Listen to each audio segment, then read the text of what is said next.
Daniel 10वां अध्याय। Daniel उपवास करके प्रार्थना करता है और प्रार्थना करते वक्त स्वर्गदूत आकर उससे बात करता है। 10 का 12। फिर उसने मुझसे कहा, हे दानियल, मत डर, क्योंकि पहले ही दिन को जब तू ने समझने बूझने के लिए मन लगाया और अपने परमेश्वर के सामने अपने को दीन किया, और उसी दिन तेरे वचन सुने गए और तेरे वचनों के कारण मैं आ गया। तेरे वचनों को मैंने सुना और तेरे वचनों के कारण मैं काम कर रहा हूं।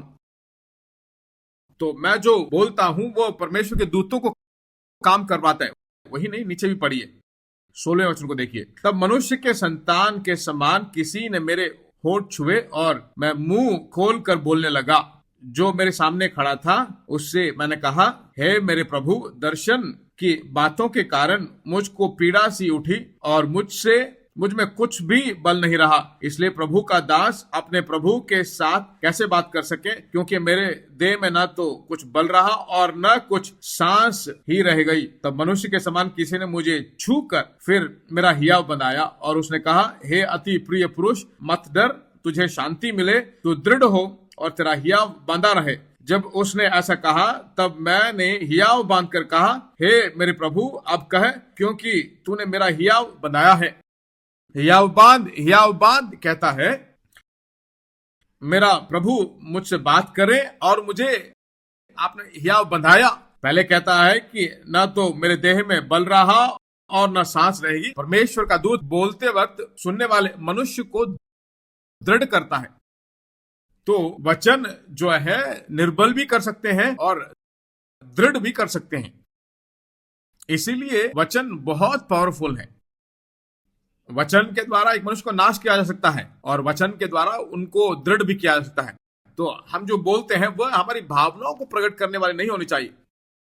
जो बिल्कुल निराश है, आगे बढ़ नहीं सकता, जिंदगी खत्म हो गई है, ऐसा व्यक्ति कोई आकर आपसे बात करे तो आपसे बात करके बाहर जाते वक्त जो है जीत जाऊंगा, ऐसी सोच में उसे बाहर जाना, मैं जीत जाऊंगा, परमेश्वर एक मौका देगा, सफल हो जाएंगे, ऐसे सोच में जाना चाहिए।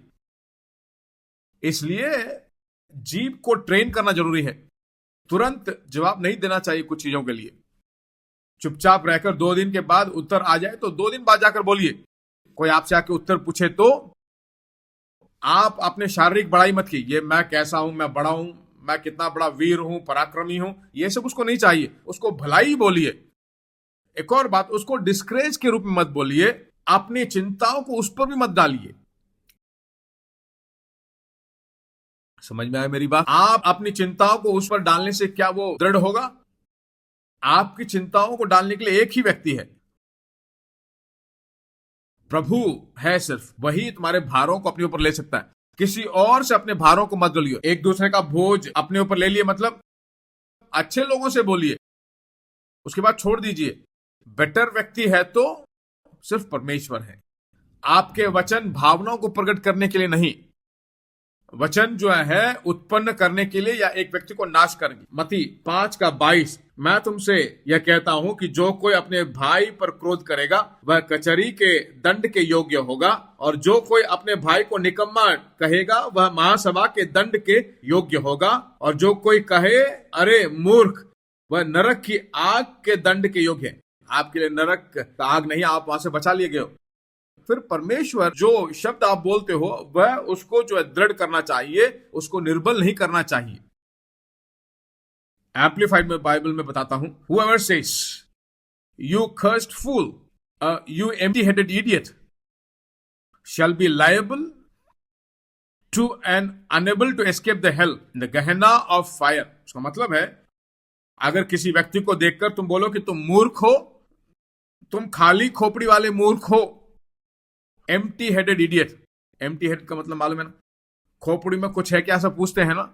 अगर ऐसे बोले तो वह नरक के आग के योग्य है। कितनी बार हमने बोला है, पर हम नरक के आग के योग्य नहीं, क्योंकि एक मनुष्य को देखकर उस तुम्हारे सिर में कुछ भी नहीं है क्या, मूर्ख हो क्या, दिमाग नहीं है क्या, ऐसे जब बोलते हैं तो उसको आप निर्भर करते हो, उसका दृढ़ खोने लायक करते हो। ऐसे बोलते होते हाँ, बोलने के बाद बोलो कि हाँ जीत जाएंगे, ठीक हो जाएगा, मौका मिलेगा, ठीक हो जाएगा। हर वक्त जब देखो एम्प्टी हेडेड इडियट बोलते रहोगे तो सुनने वाले के लिए प्रयोजन रूप से बात नहीं करते हो।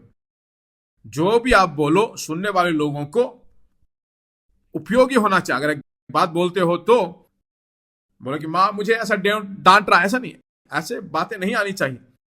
बच्चों को भी नहीं बोलना चाहिए, बड़ों को भी नहीं बोलना चाहिए। गुस्से में कोई शब्द भी आ जाए बोलने लायक हो तो 2 मिनट के लिए घर के बाहर चले जाओ, फिर बाद में आइए अंदर।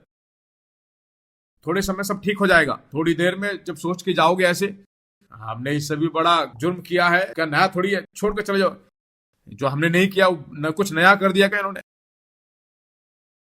ऐसे सोच लोगे। मेरी बात समझ में आ रही है? अगर ऐसा कुछ बोलोगे तो उनका हियाव टूटना नहीं चाहिए।